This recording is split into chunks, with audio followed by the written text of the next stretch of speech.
दोस्तों, मैं देवांशु देसाई विश्वास न्यूज़ इंडिया में आप सबका स्वागत है। 4 जून 2024 को लोकसभा चुनाव का नतीजा आया। जिस प्रकार से लोग चाहते थे, खास करके बीजेपी को जो सीट मिलनी चाहिए, सीट कम मिली और आने वाले दिनों में बीजेपी को कहीं न कहीं मिली-जुली सरकार चलानी पड़ेगी। इसकी सबसे बड़ी असर स्टॉक मार्केट, शेयर बाज़ार में दिखने को भी मिलेगी। आने वाले दिनों में सरकार बनेगी, नरेंद्र मोदी प्राइम मिनिस्टर बनेंगे, लेकिन ये मिली-जुली सरकार होगी, ये हकीकत है। तो शेयर बाज़ार की इसके ऊपर क्या असर होगी?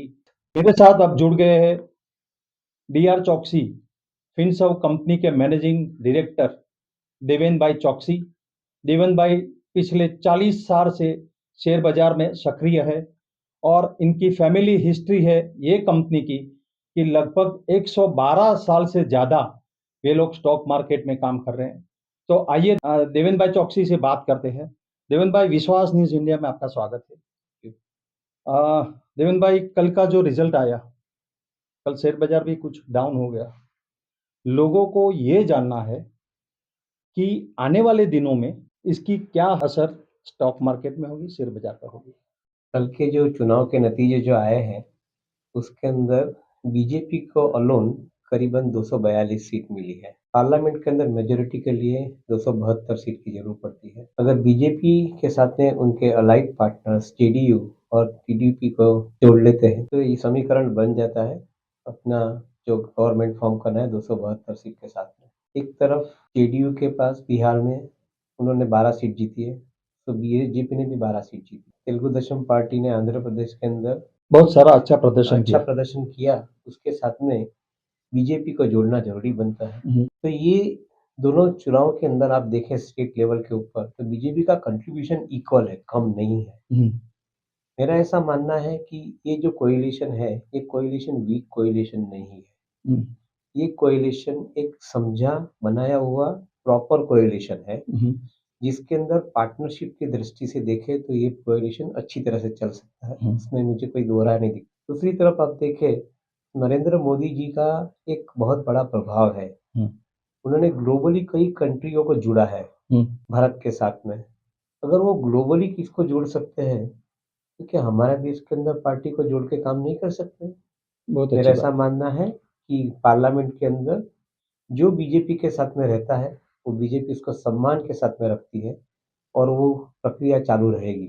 तो ये चीज़ को ध्यान में रखते हैं, शेयर बाज़ार एक्सपेक्ट कर रहा है पॉजिटिव आउटकम को। इसको हम माइनॉरिटी गवर्नमेंट नहीं मानते हैं, इसको हम बोलते हैं coalition government with proper partnership.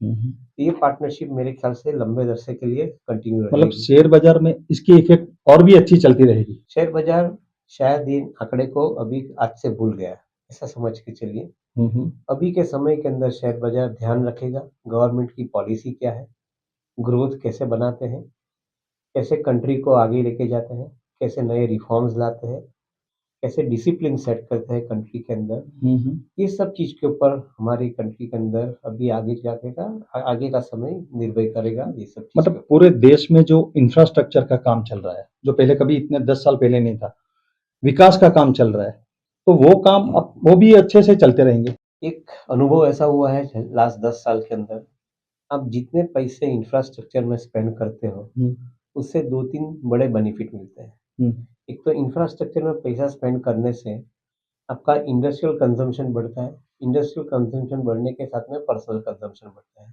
हुँ, तो इंफ्रास्ट्रक्चर के अंदर स्पेंडिंग और कंज़म्पशन, हुँ, ये दोनों चीज़ एक ही कॉइन की 2 साइड्स है। हुँ, हुँ, गवर्नमेंट ने ये फ़ॉर्मूला बहुत अच्छी तरह से डिस्कवर कर ली है। हुँ, हुँ, अगर आप पैसा इंफ्रास्ट्रक्चर में स्पेंड करते हो, ये पैसा 7 टाइम्स हैंड चेंज करता है, ऐसा एक अनुमान है। हुँ।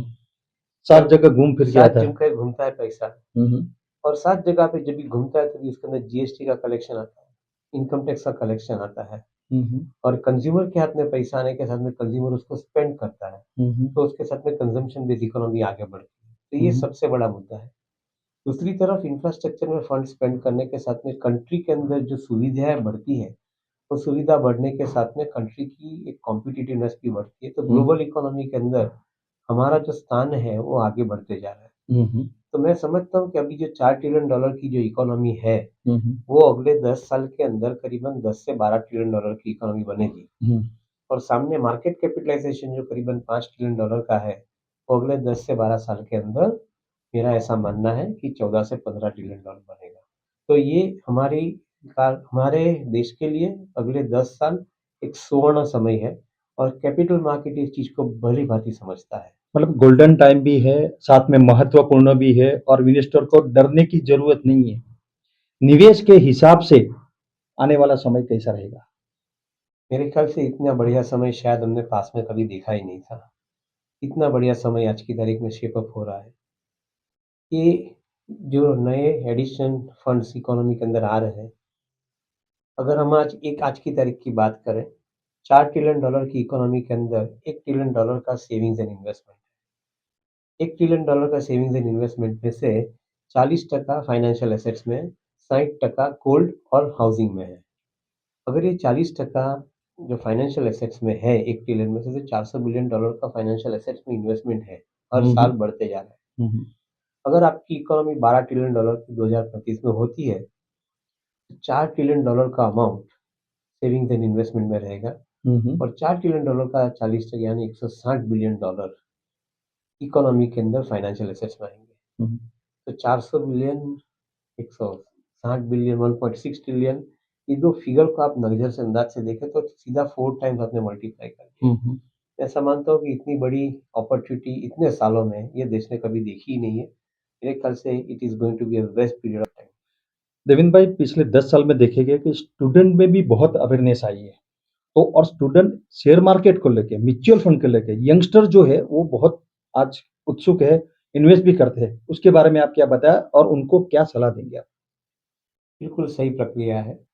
आप अगर प्रोफेशनली एम्प्लॉयड हो, अगर आप बिजनेस के अंदर कोई काम करते हो, आपके पास जो सेविंग बनता है वो सेविंग को आप इन्वेस्ट करो। वो हम्म, सेविंग को इन्वेस्ट करने के साथ में उसको ग्रोथ का एक प्रोग्राम दे दो। हम्म, ऐसा हम मानते हैं कि जितना पैसा आप अर्ली एज में सेविंग करते हो और अर्ली एज में इन्वेस्ट करते हो, उसकी इतनी कंपाउंडिंग इफेक्ट बढ़ जाती है। ₹1 के ऊपर 30% आप कमाते हो तो 30 पैसा कमाया आपने। अगर ₹1 10 साल के बाद आप देखो, ₹140 बन जाता है।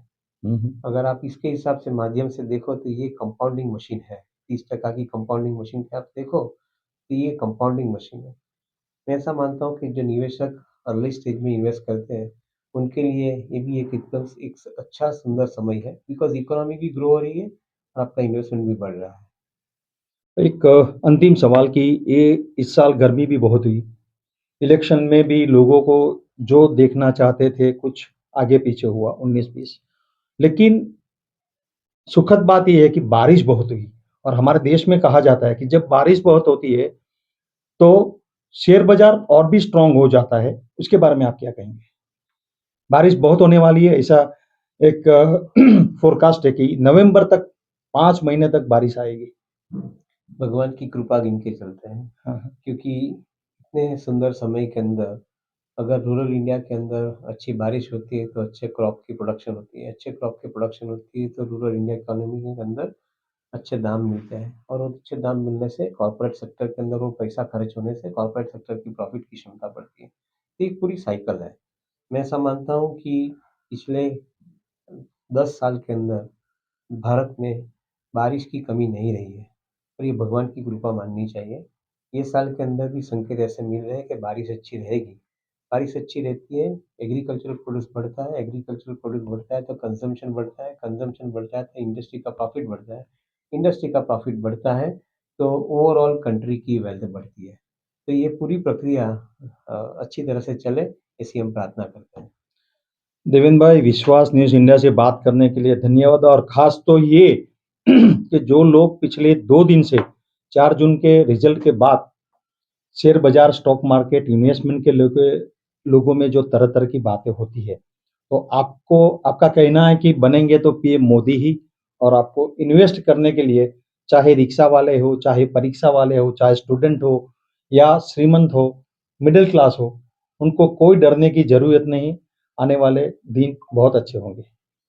डर के जीना कोई फ़ायदा नहीं है, डर के सामने जीत है। तो बस वही प्रक्रिया चालू रखिए। धन्यवाद आप सभी का भी।